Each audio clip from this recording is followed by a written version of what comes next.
So, Peter Marshall, I love this. This young man is just wonderful.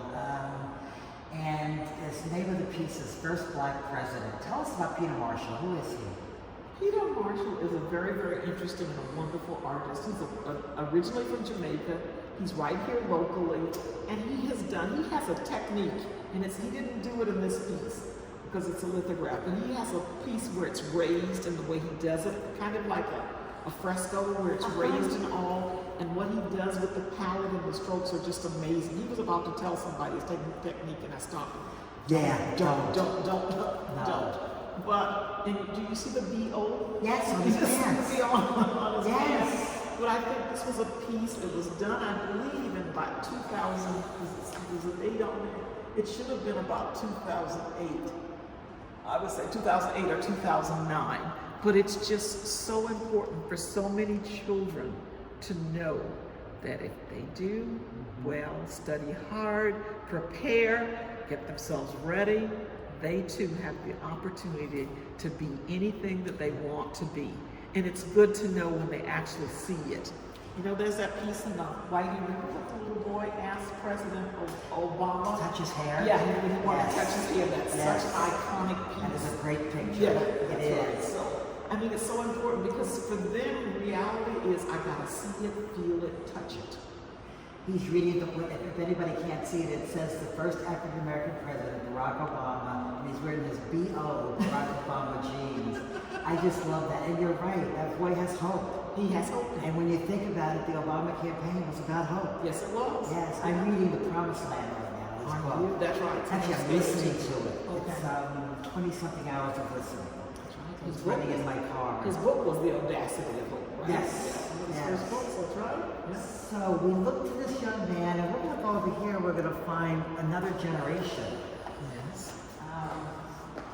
Of voting for and electing America's first black president. And that's what this is the U.S. Daily News. America elects its first black president. So this one is Joel Gresham.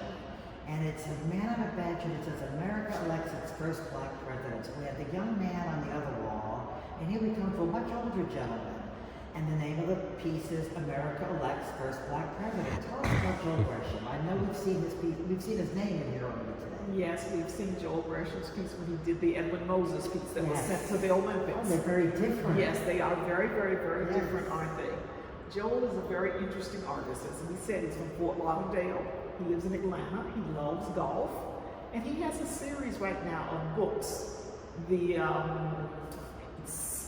Inevitable Bears or something like that. And it teaches children all kinds of things. If they want to go into medicine, if they want to learn finance and banking and budgeting and how to save and things like that. More than an artist. And fun things with bears to get children involved and engaged. Yes, he does. He illustrates the books, and it's wonderful. But I think this is a very, very universal piece, because if you look at the gentleman up there, he's an older gentleman, he's white hair, gray haired, and can you tell if he's Hispanic, if he's black, or if he's white? Can you tell? It's kind of hard to tell, isn't it? As time goes on, it seems like there's a melting. That's interesting. So isn't that interesting? You know, it's interesting to see that as he sits on the bench. I never would have thought that. I happen to collect black art, so when I approached this piece, I saw black. But if somebody were white to approach this piece, he could be white. That's cool. Or Hispanic. Or Hispanic, and he'd be Jewish, whatever. That's right. You cannot tell. There's a universality in that piece if you look at it. You know. It's not the eyes, it's in the beholder, right? Isn't that interesting?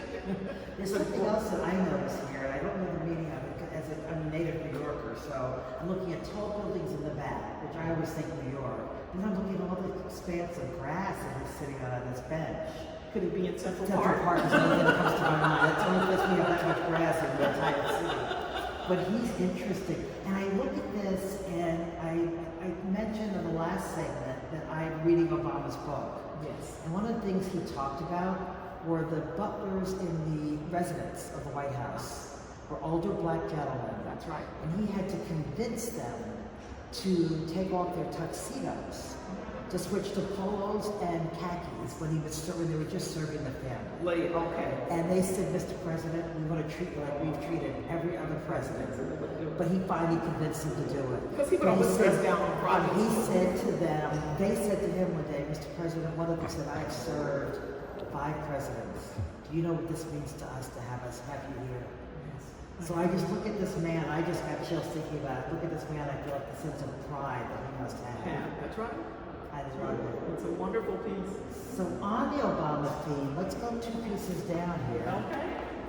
And since we're on the theme of Barack Obama, I see his famous logo and Arthur Dawson. Now, haven't we seen him before? We have seen Arthur Dawson before. Yes, Where we was he? have. Arthur Dawson did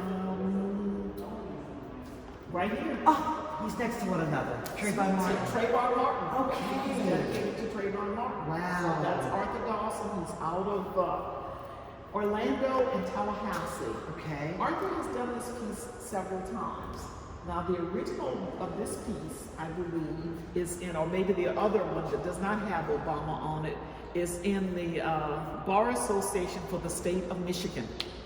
Okay. And I have always called the piece The Americas, or The Americans, when you see the multicultural of all the makeup of America, the salad bowl instead of the melting pot. Yes. This is a salad bowl of all the people, you know, the immigrants, the native born, everyone who's here in America. We are all Americans and we deserve all the rights this country is supposed to give us. What's said in the Constitution. So Arthur Dawson is a wonderful artist, he really is. And it's called One Nation, the Americas. And what stands out for me is you have the black hand, and as you said, the other hands could be Native American, could be Latino, Latinx, and the white hand, but they're pulling up, as I see, the strong black arm. And when I think of the fact that this country was formed on the backs of slaves, and never reconciled. Right. So as we look at this today, it's like, okay, we've got you. That's right. That's true. You know, this piece, and I have never asked Arthur Dawson that, but because of what you just said, this reminds me of another artist and another piece. And it's been around a lot. The artist is Gilbert Young from Cincinnati, Ohio. Okay. And he did a piece called He Ain't Heavy, He's My Brother. Okay. And he's reaching down And to pulling give him, up. to pull, he's up on a ladder, I've seen and that. he's reaching Yes. down to Yes. pull him up and say, Yes. he ain't heavy, he's my brother. Right. And whenever you can, you should reach Well, back, yeah. give back, and go back and reach and give a helping hand. So this piece reminds me of That's that. what this says, we're not gonna let you go. That's right. That's I right. really like that. It's a wonderful piece. It really is. So since we've been on elections, we're gonna wind this up with a very interesting piece about elections, and I just love this piece. It's out of my price range, Dr. Love, and it's called I Voted. And in these United States, we have to know. This last presidential election was not won by a landslide. So people have to understand the duty that we have to vote. So tell us what you see with Arthur Bacon in this piece. I can talk a lot about this piece. Okay. Dr. Arthur Bacon is from West Palm Beach. Wow. Born and raised. He's an academic professor. He discovered a protozoan. So he's an academician. He's a civil rights activist. Okay. He was beaten at one time for civil rights activities. So he has seen the gamut. And he basically says, I'm a professor, but art is truly my passion. Now, I don't know how many people know art and know the iconic piece by Grant Wood. The couple with the couple, the white pitchfork. pitchfork. That's yes. right. This is what inspired me to do that piece. Okay? I love it. All right? But the button is the most important thing, because no matter what you do in America as a citizen, the best right that you have is your right to go to the ballot box and vote.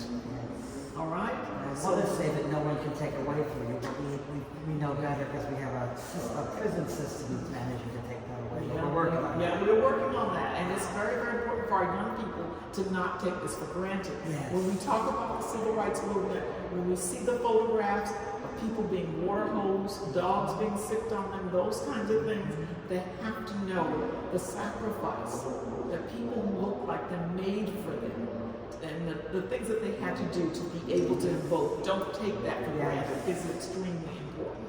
And I look at this, they didn't have time to get all dressed up to do it. No, they didn't. But they went to vote. They just want to vote. And they're proud. Yes. I Proud Americans. love that.